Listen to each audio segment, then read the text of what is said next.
एक तो जीव के मोक्ष होने की इच्छा होती है, एक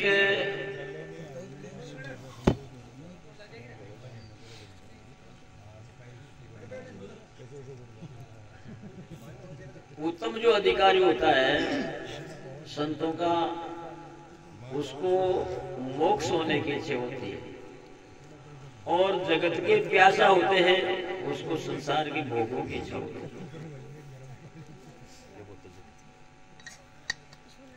तो मोक्ष की इच्छा कौन चाहता है?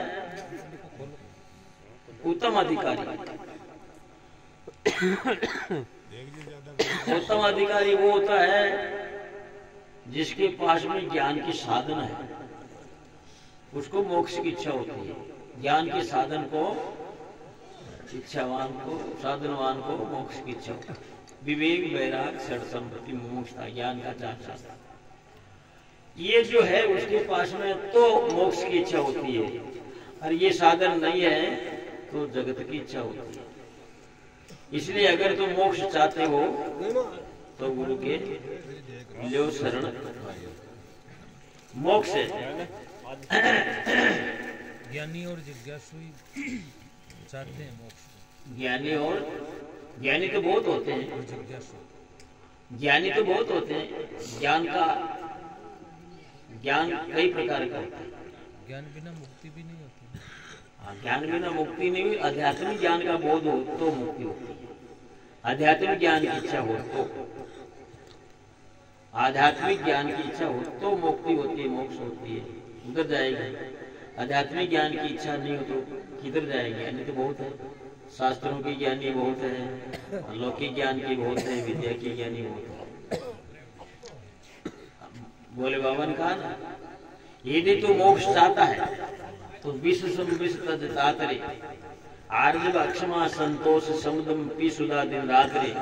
ये संसार जलती है आग से जट भाग कर, आज शांत शीतल देश में हो जा हाजिर हो जा। तो इसमें क्या बताया? लोगों से पर इच्छा जो होती है वो मोक्ष की इच्छा करती है। पृथ्वी नहीं, जल भी नहीं, नहीं अग्नि तू नहीं है पवन, आकाश भी तू है नहीं, तू है नित्य चेतन घन। इन पांचों का साक्षी सदा निर्लेप है, तू सर्व पर पहचान अपने आप को, हो जा हाजिर हो जा। तो इसमें क्या बताया? निर्णय बताया कि तू पांच तत्व नहीं है,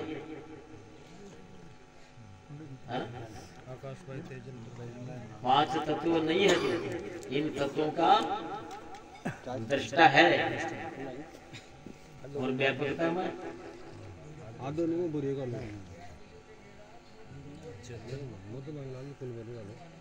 दृष्टा एक देशी रहता है, सर्वदेशी नहीं होता। सही बात।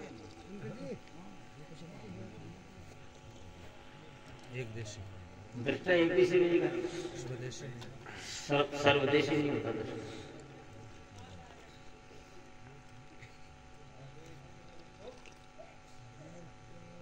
दृष्टा दृश्य नहीं होता है ना? तो दृष्टा दृश्य से पर है ना? और दृष्टा दृश्य ये हो जाओ तो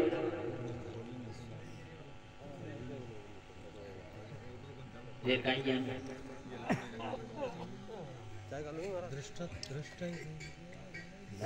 दृष्टा रहेगा, ये तो बात है।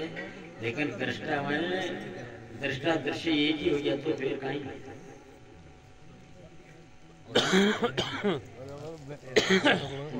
मैं सर्वम खलिकतम, ये क्या हुआ? तो ये क्या हुआ?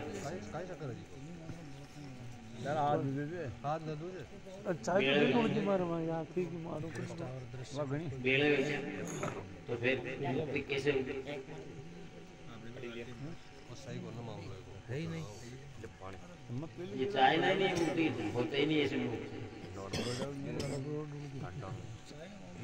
मुक्ति नहीं है।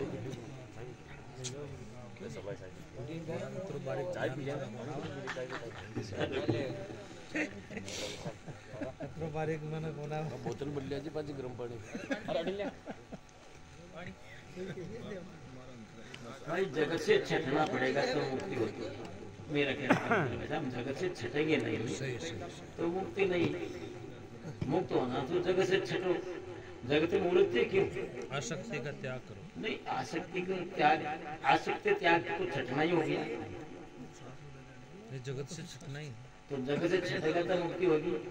और जगत में एक ही होती तो मैं सर्वद खली विदम एक ही कड़क कड़क आ रहे छठे क्या निर्णय होता है इसका क्या निर्णय? अहम ब्रह्मास्मि ये वाक्य सही है। तत्वमसि ब्रह्म ये वाक्य सही है। अय आत्मा अहम आत्मा ब्रह्म ये वाक्य सही है। खलवेदम ब्रह्म ये वाक्य सही है। प्रज्ञानंद ज्ञान ही ब्रह्म ये प्रज्ञानंद का अर्थ होता है।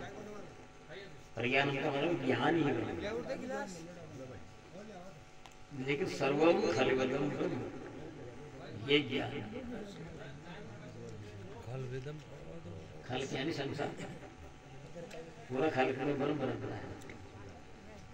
ये शब्द हिंदी का नहीं है। खलवेदम अर्थ कर ले तो हिंदी का नहीं है तो अर्थ कर ले। खल में ज्ञान शब्द खल ज्ञान संसार। खल ज्ञान संसार खल की ब्रह्म और मैं भी ब्रह्म कैसे?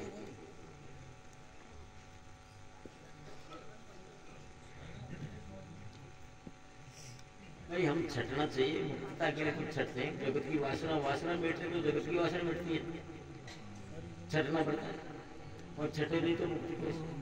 फिर मुक्ति का सिर्फ छटना ही नहीं है तो फिर मुक्ति का हट नहीं सकते। तो ये दृढ़ ज्ञान जब उपजेगा तब मुक्ति होगी। लेकिन ये झीनी वासना जब तक रहेगी तब तक मुक्तता नहीं होगी। क्या यह ज्ञानी विद्वान हो जाओगे?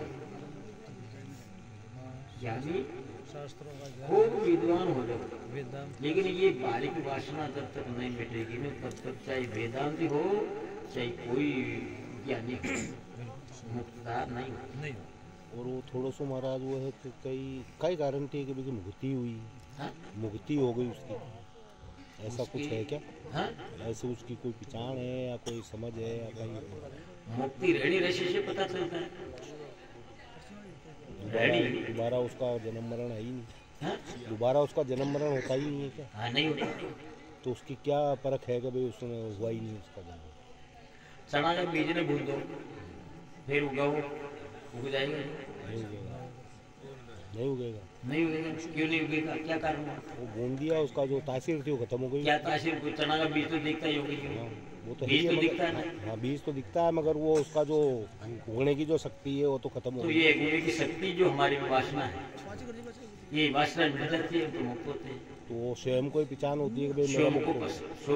सोम उस डिग्री पहुंचेगा तो पहचान होगी। हम उस डिग्री पर नहीं पहुंचे तो किसी को पता नहीं चलता है।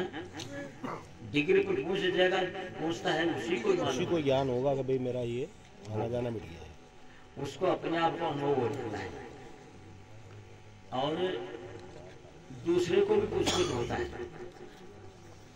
दूसरी उसकी रहनी रेशी जो आती है ना उसके सामने तो होती है। जैसे कई संत ऐसे होते हैं।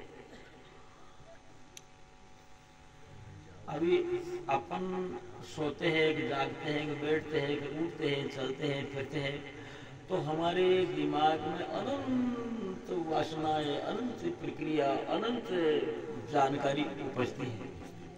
होती नहीं? बच्चे बच्ची की समझो, घर की समझो, मकान की समझो, कि धन दौलत की समझो, यार प्यारा की समझो, देश की समझो, किसकी समझो? होती कि नहीं होती? और जो जिसके किसी की इच्छा नहीं, वासना नहीं है, वो क्यों विचार करेगा किसके लिए?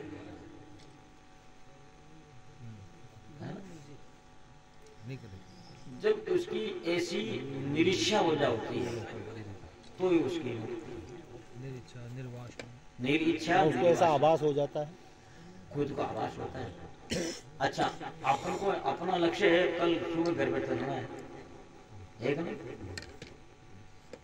घर का धंधा संभालना है, ये लक्ष्य है अपना। यहाँ बैठे रहो लेकिन अपन को तो वो दिख रहा है रात और दिन दिमाग में है ना। क्योंकि हम वहां जमे हुए हैं, इसीलिए वो दिख रहा है। अच्छा, संत जो होते हैं, निर्वासन होते हैं, वो कल पता नहीं किधर जाएगा, यहाँ उठ के कौन से गाँव में जाएगा, उसको पता है क्या? इसका अपने को पता नहीं। हाँ? जो निर्वासना है उसको ये पता नहीं रहता है कि कल अपने को 2 रुपये में जाना है। क्या मालूम गाड़ी सामने मिलता है, मेरा चल जाए, किसे मिले चल जाए, है ना? तो ऐसी स्थिति में जो होता है वही मुक्त होता है। खाने की इच्छा नहीं, पैरने की इच्छा नहीं, मिल जाता जैसा पैर लेता है, मिल जाता जैसा खा लेता है, उसके अंदर वो संतुष्ट होता है। भोजन की भी इच्छा नहीं करता कि मेरे को बढ़िया भोजन मिलना चाहिए, और मिल गया तो उसके अंदर स्वादिता नहीं लेता। कपड़ा बढ़िया मिल गया तो उसके अंदर मन में सुख की आभास नहीं होता है कि मेरे को सुंदर कपड़ा मिल गया, मेरे को अच्छे सोने के लिए मिल गई। ऐसी जो स्थिति निर्वासना होती है, ऐसी स्थिति जब आती है तब मुक्ति होती है, तब मुक्त होता है। तो ऐसी स्थिति आना बड़ी दुर्लभ है। सुख दुख मान अपमान सर्दी ऐसी भूख प्यास सबको त्यागी हुए। नहीं, ऐसा है, सर्दी गर्मी तो शरीर की लगती है, ये तो शरीर का अंग है, प्रकृति काम देगी, भूख भी लगेगी, सुख भी होगा, दुख भी होगा, लेकिन उसमें सुख दुख का वह मानता नहीं। अपन उसको दुख मान करके, सुख मान करके प्रसन्न होते हैं, है ना? और वो सुख मान के प्रसन्न नहीं होते, दुख मान के दुखी नहीं होते। अपन भोजन करते हैं, अपन को ये लगता है इसमें मिर्च ज्यादा है, नहीं खाना चाहिए, है? इसमें नमक कम है, थोड़ा और मंगाओ। तो ये अपने को आभास है, वो ये नहीं करते। कम है तो खा लिया, जो भी है ठीक है, ज्यादा है जो खा लिया, उसको केवल भूख मिटाने का ही कार्य समझता है कि मेरे को भूख मिट जाना चाहिए, क्योंकि शरीर पंचभौतिक है, इसलिए भूख मिटाना जरूरी है ना? स्वादिष्टता करके ना खाना। शरीर में रोग, ऐसे तो ज्ञानी है, अनुभवी रहता है शरीर का, लेकिन वो अनुभव अपने आप का अनुभव रखता है। इस स्थिति में जो होता है वो मुक्त कहलाता है। मुक्ति चाहे निर्लोक वासना निर्मल पद परसाया, मुक्ति चाहे निर्लोक वासना निर्मल पद परसाया, ब्रह्मया, मुक्ति चाहे निर्लोक वासना निर्मल पद परसाया, ब्रह्म भया सर्व विश्व में छाया, अरे ब्रह्म से मुक्त देश क्या पाया। तो निर्लोक वासना, किसी लोक की वासना न होने का नाम ही मुक्त है। और ऐसे नहीं अपना बहुत दोरी हाथ लागे, है ना? ये वास्ते ठहर के चालो, सतगुरुदेव की। हाँ जी।